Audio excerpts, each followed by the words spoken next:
آج گڑیا بہت خوش تھی کیونکہ آج گڑیا کی نانو جو آ رہی تھی۔ پیپل کے بڑے پیڑ پر بیٹھی گڑیا اپنی نانو کا انتظار کر رہی تھی اور پھر اسے دور سے ہی اپنی نانو آتی ہوئی دکھائی دیتی ہے اور وہ خوشی سے اچھلنے لگتی ہے۔ نانو آ گئی، نانو آ گئی، ایسے کہتے ہوئے گڑیا اڑ کر اپنی نانو کی طرف جاتی ہے۔ نانو، میں صبح سے ہی آپ کا انتظار کر رہی تھی۔ بہت گرمی تھی گڑیا بیٹی، بہت مشکل سے یہاں تک پہنچی ہوں۔ پھر گڑیا اور اس کی نانو گھر آ جاتی ہیں۔ گڑیا کی مما نانو کو ٹھنڈا لال شربت دیتی ہے۔ بارش ہوئے بھی کافی سمے بیت گیا ہے، اس لیے گرمی بہت بڑھ گئی ہے۔ نانو، نانو، میرے لیے کیا لائی ہے؟ میں اپنی گڑیا کے لیے لائی ہوں چھوٹی سی گڑیا۔ یہ کہتے ہوئے گڑیا کی نانو اپنے تھیلے سے گڑیا کو ایک گڑیا نکال کر دیتی ہے، جسے دیکھ کر گڑیا بہت خوش ہوتی ہے۔ ماں، سب پڑوسی ٹھیک تھے کیا؟ ہاں بیٹی، سب ٹھیک تھے، تم تو آئی نہیں مجھ سے ملنے، سوچا میں ہی مل آتی ہوں۔ پھر وہ سب ایسے باتیں کرتے ہیں۔ پھر شام کو گڑیا کی مما نانو کو کھانا دیتی ہے۔ مما، میں بھی کھانا نانو کے ساتھ ہی کھاؤں گی۔ ہاں ہاں، کیوں نہیں، میری بیٹی میرے ساتھ ہی کھانا کھائے گی اور میں نانو کے ساتھ سوؤں گی بھی۔ پھر گڑیا اور اس کی نانو کھانا کھا لیتی ہیں۔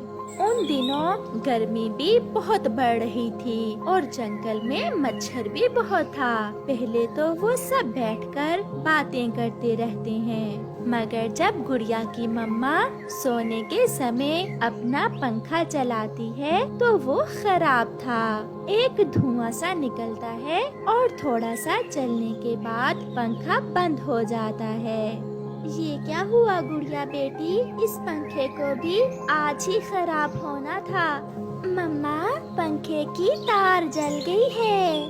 ادھر مچھر بھی نانو کے گرد گرد تھا، لگتا تھا مچھر تو آج گڑیا کی نانو کو اٹھا کر ہی لے جائے گا۔ رانو بیٹی، یہاں تو مچھر بہت ہے، میں بہت تھکی ہوئی ہوں، کیسے نیند آئے گی؟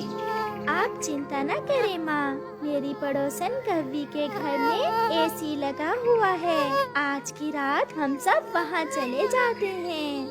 پھر وہ سب گوری کوی کے گھر چلے جاتے ہیں۔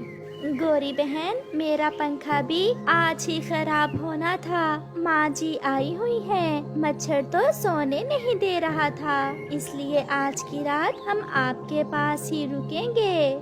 گوری تو چپ رہتی ہے، مگر کالو کوا جو تھوڑا سا گوری کوی سے اچھا تھا کہتا ہے، ہاں ہاں چڑیا رانی، یہ گھر بھی آپ کا اپنا ہی ہے۔ یہ کہتے ہوئے کالو کوا اے سی چلاتا ہے۔ اے سی کی ٹھنڈی ہوا کے آتے ہی گڑیا اور نانو تو سو جاتی ہیں۔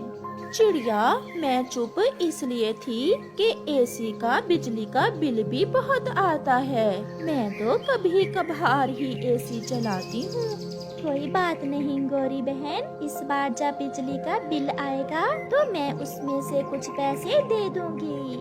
یہ سن کر گوری کوی بہت خوش ہوتی ہے۔ رات گزر جاتی ہے اور پھر گڑیا کی نانو بھی واپس چلی جاتی ہے۔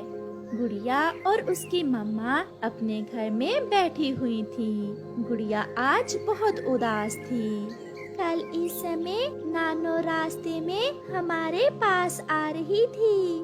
مجھے پتا ہے بیٹی، آپ بہت اداس ہو، چنتا نہ کرو، جب گرمیوں کی چھٹیاں ہوں گی تو میں آپ کو لے جاؤں گی نانو کے پاس۔ یہ سن کر گڑیا خوش ہو جاتی ہے۔ ایسے ہی کچھ دن گزر جاتے ہیں۔ اب تو گوری ہر روز ہی اے سی چلا کر سوتی تھی۔ اس کے پتی نے پوچھا تو کہنے لگی،